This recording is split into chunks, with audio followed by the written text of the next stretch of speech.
Welcome to another edition of Swim Easy Speed. My name is Tim Floyd. I'm a longtime swim and triathlon coach, and today we are going to look at it's a departure from what I usually do. Most of the stuff we cover on this channel is kind of triathlon related, open water swim related. But I thought it'd be fun to look at something kind of cool happened. A 17-year-old broke the 100-meter free world record just recently.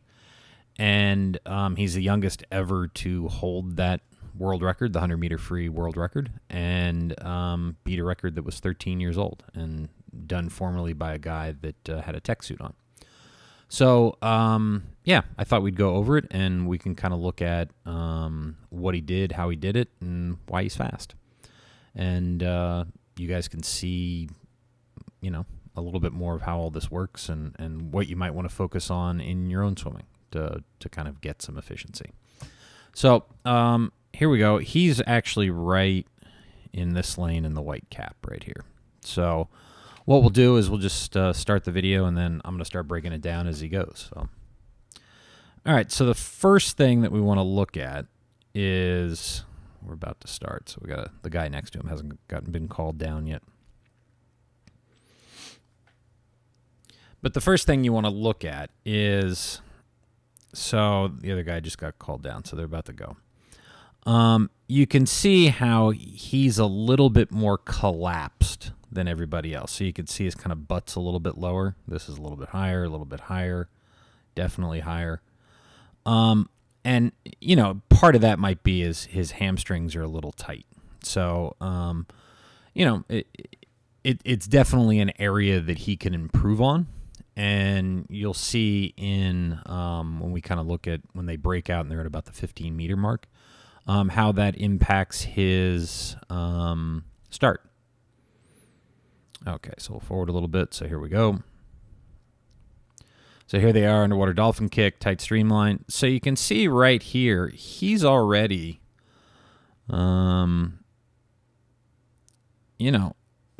basically quarter body length behind some of these other guys. So if you look, we'll go to the guy next to him.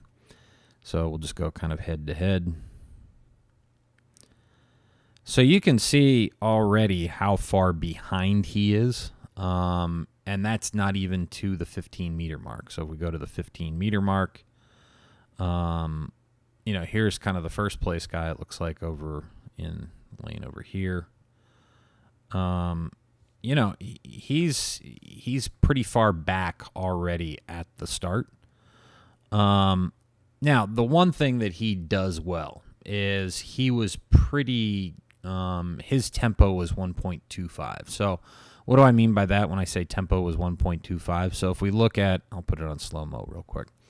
So it looks like his left hand just entered. So again, he's right in this lane.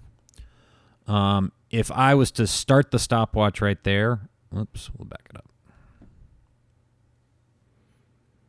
So we'll start it again. So if I was to start the stopwatch right there and then stop it again right there, that would be the time that it takes for him to complete one full stroke cycle. So it's tempo. And he is 1.25, so it's taking him 1.25 seconds to complete a full stroke cycle. And he's pretty much 1.25 all the way through this race. And then to give you a little bit of contrast, so Caleb Dressel, who set the Olympic record in the 100 free back in 2021, he was 47.02. David Popovici is 46.86 is what the new world record is. And Caleb started out with a tempo of about 1.1. But by the end, like the last 15 meters, his was as high as 0.92. And there's going to be a little kind of compare and contrast at the end. I put two of the videos side by side, the last 15 meters. So here we are underwater. And you can see, he's got that stroke that's kind of come back into vogue a little bit, that Loper Stroke, which I think it was kind of in the early 60s that you started to see athletes, swimmers kind of do it. But what it is effectively, you're leading with one side. One side goes out longer. There's a lot of up and down movement to it, and we'll kind of look at that a little bit more when we come back above water. But, look, he's doing everything right underwater. Gets a good grab on the water, so sets that catch, is able to really extend out and reach. You can see that, so as he catches, so he's catching right now with his left. You can see it right there. As he catches, really gets into that catch, really wants to put a lot of pressure on the hand. You can see it's the downbeat of that right foot. So that's helping to put even more pressure on his hand and stabilize his body even more, because what that's going to do is engage the core a lot more and provide more stability, more ability to generate propulsion. And just remember, it's, pretty simple. Pressure on your hand equals propulsion. Pressure on your feet equals propulsion. And then you can see here, same thing on the right side. Really big grab, big pull, and uses the whole body to really throw that water back. And then we'll get up to here, and you'll be able to see kind of that Loper stroke a little bit better. So you can see there's a lot of up and down movement to it. And then we can also see that, definitely he's favoring that reaching out way on that left side. And then the right, on the side that he's breathing, comes in kind of short. And then really big reach again. And then a shorter stroke. And that's kind of where that Loper stroke kind of form comes from. But they'll zoom up. But you can see kind of, we'll slow it down again a little bit, especially as it goes by here. You can see how that he's got that up and down movement, especially when he's right there. He's coming way out of the water. So, he's using a lot of momentum to go up. I'd rather see more of the momentum go forward, more of that energy to get the momentum to go forward. So that's one of the problems that I've always seen with that Loper stroke. And then you're constantly lengthening out the water line and shortening the water line, lengthening out the water line and shortening the water line. And anytime you're doing that, you're then effectively lengthening out your distance per stroke and shortening your distance per stroke, lengthening it out and shortening it. So, but you can do it in kind of these shorter events, these shorter kind of more power events, up to probably like 400 free. And then if we go back, we'll take a look. So here's the 15 meters. This is where his tempo gets a little bit faster. He drops to 1.17. I know what I forgot to mention. We were back at the beginning. So his time to 15 meters was 5.4 seconds, roughly, best I could tell. And if you looked at Caleb Dressel, who, has a massive start, great underwaters, he's 4.7. And then I'm going to go over some of the other stuff at the end here, how many strokes they took per 50, and we can get a good kind of comparison contrast going. So the last 15 meters, 1.17. And he keeps pretty good pace all the way through. The interesting thing was with him, he was 22.74 going out, 24.12 coming back. So, 1.38 differential between the front and the back. That's pretty tight. You typically, usually want to see maybe a little bit closer to 2 seconds, especially because that first 50, you have a start. And, you always want to keep in mind that the fastest that you're ever in the water is off the blocks and off the walls.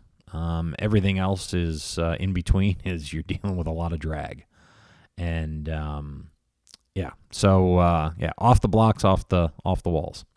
Those are the times when you're the fastest. So if we look at like Caleb Dressel, he was 22.39 going out and 24.63 coming back. So differential about 2.24 seconds, and he went 0.16 slower. And then the difference in like their stroke count. So for David Popovici, it was 31 going out, 31 for the first 50, 36 for the second. For Caleb, it was 30 going out, 37 coming back. I think it looks like just Caleb Dressel might have a little bit more room to improve, kind of the swimming portion of his race. I mean, obviously, Popovici's got room to improve because he's 17. And he's tall and skinny, and he's going to put some muscle on and get faster. So, but it looks like he'll be able to improve kind of his start, probably his turns too, and then just get a little bit more power going out. So it'll be fun to watch him kind of develop over the next 5-6 years. So. And then here is at the end, you can see the difference between Popovici and Caleb Dressel. So Caleb Dressel is right this lane right here. Popovici is right there. So this is kind of their last 15 meters. And I'll back it up so we can see it more. You can see the difference in the stroke tempo differential kind of when we get to the end. So here we go. So here's kind of, and you can see Caleb Dressel just starts really, really spinning.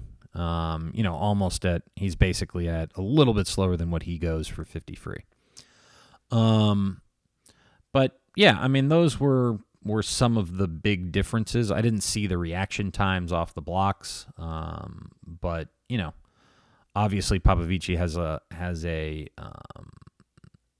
ways to go on his starts. And through that first 15 meters, he's got a lot of room for improvement.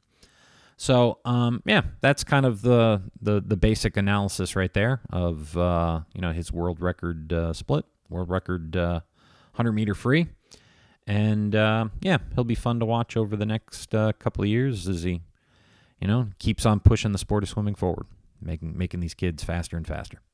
So, as always, thank you for tuning in, and we'll check you at the next practice.